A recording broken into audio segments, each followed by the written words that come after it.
Ito ay isang komprehensibong gabay para sa mga turista sa Cagayan Valley. Kasama rin namin ang ilan sa mga pinakamagagandang bagay na maaaring gawin sa Cagayan Valley, kabilang ang mga lugar na hindi gaanong nilakbay. Ang Northern Luzon Province, Cagayan Province, ay tunay na nakakakuha ng kagandahan ng Amazon Rainforest. Hanggang ngayon, malalawak na kagubatan at masungit na lupain ang bumubuo sa tanawin. Tahanan ng maraming wildlife, ang kagubatan ay isang huling destinasyon para sa wildlife, kabilang ang Philippine Eagle.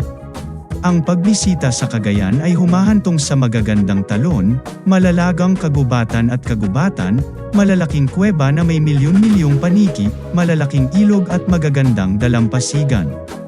Bilang karagdagan sa lumang simbahan at pamana, siguradong mas masaya sa Cagayan. Narito ang ilang mga lugar upang bisitahin kung ikaw ay nagbabalak na puntahan. Ang Palawi Island ay isa sa pinakasikat na destinasyon ng mga turista sa Cagayan Valley.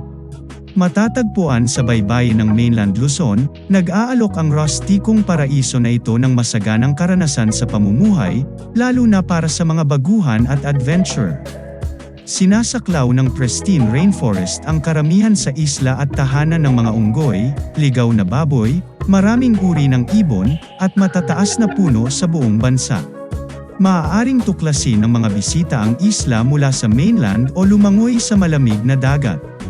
Ang baybayin ay napapaligiran ng puting buhangin at asul na lagon.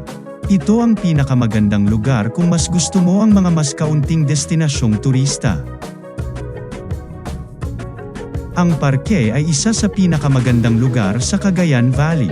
Ito ay tahanan ng isa sa iilang endemic na kagubatan sa Pilipinas, tahanan ng mga endangered species tulad ng Philippine Red-Eating Eagle.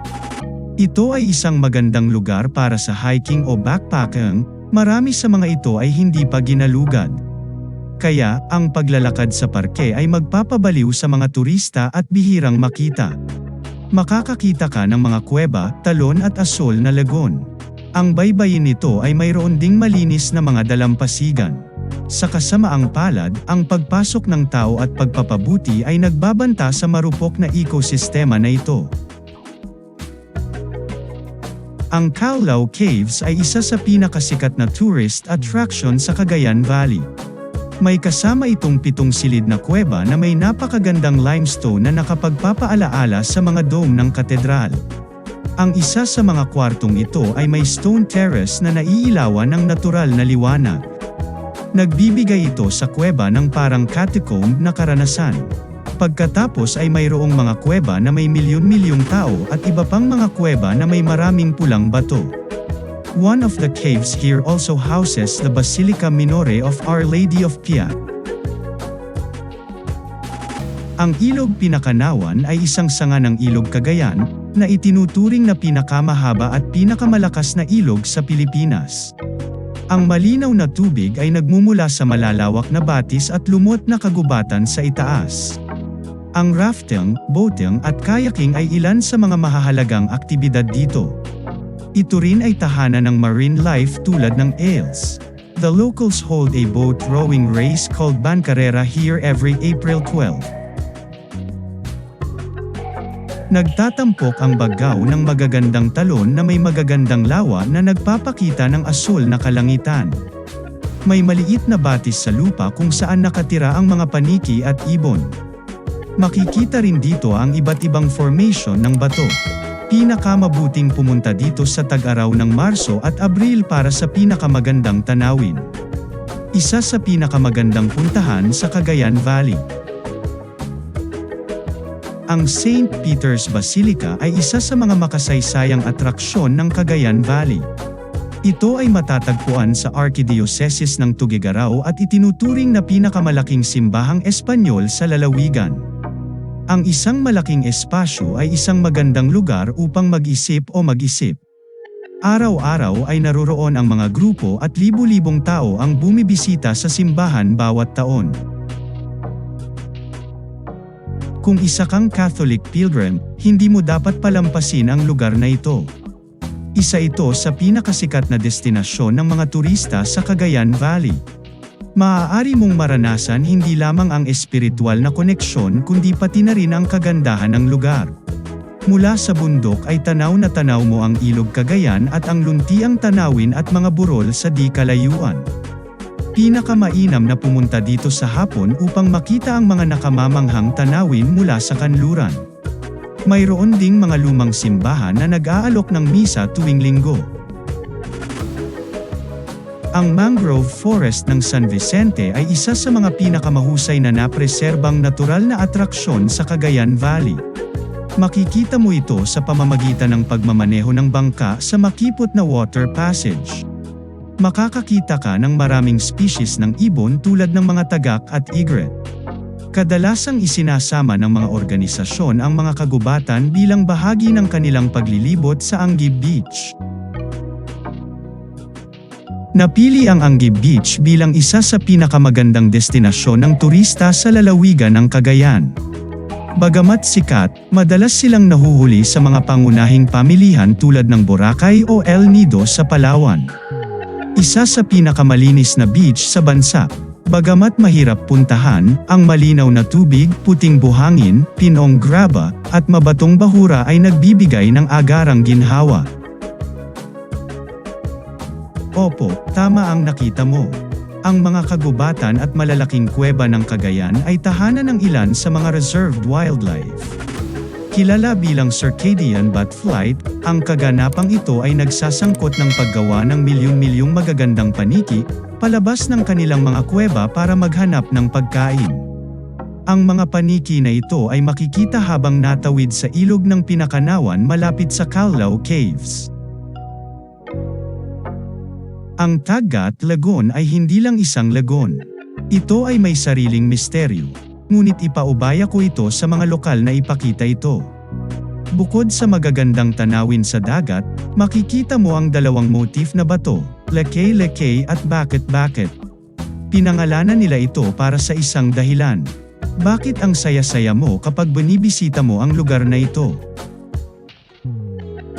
If you're into chasing waterfalls, huwag palampasin ang lugar na ito. Ang Bagsang Waterfall ay nangangailangan ng pagsisikap at oras, ngunit sulit ito sa sandaling maabot mo ito. Ang maliit ngunit kaakit-akit na talo na ito ay may malamig at malinaw na tubig na makapagpapaginhawa sa iyong mga kalamnan pagkatapos ng mahabang paglalakad. Pagkatapos ay may mga kagubatan sa paligid na mayaman sa mga halaman at hayop. Kung gusto mong malaman ang higit pa tungkol sa makina o makita ang proseso ng paghahanda ng mga pinggan, kailangan mong bisitahin ang Atulu Ceramics Village.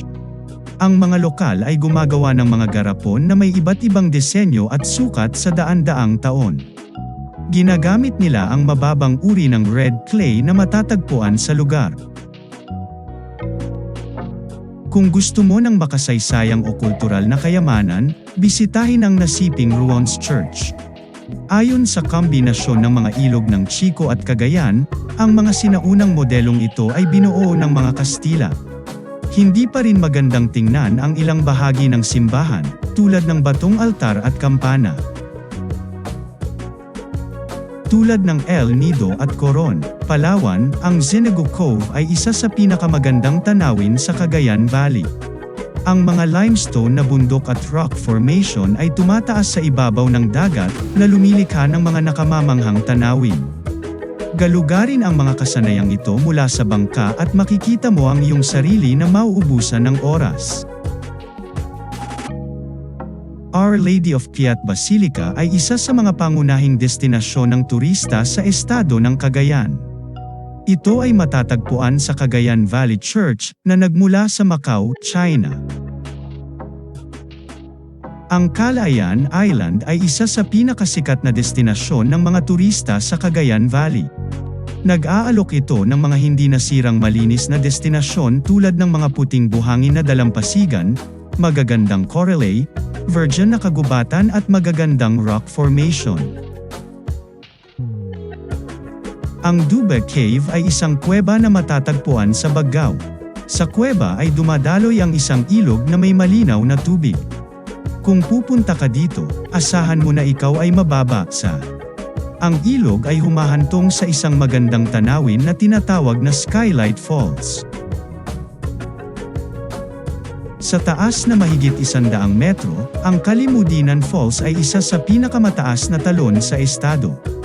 Malinis na tubig ng kagubatan ng Sierra Madre. Ito ay isa sa pinakamalayo na destinasyon ng mga turista sa lalawigan ng Cagayan. Asahan mong maglakad sa gubat bago makarating dito. Ang Melawag Church ay isa sa mga pinakamatandang templo sa lalawigan ng Cagayan, mula pa noong panahon ng Kastila. Ito ay isang tanyag na destinasyon ng paglalakbay para sa mga lokal at turista. Thank you for watching. If you like this kind of video, please give us like, and share the video, and subscribe to our YouTube channel. Hit the notification bell to receive newly uploaded video. Keep safe and have a good day.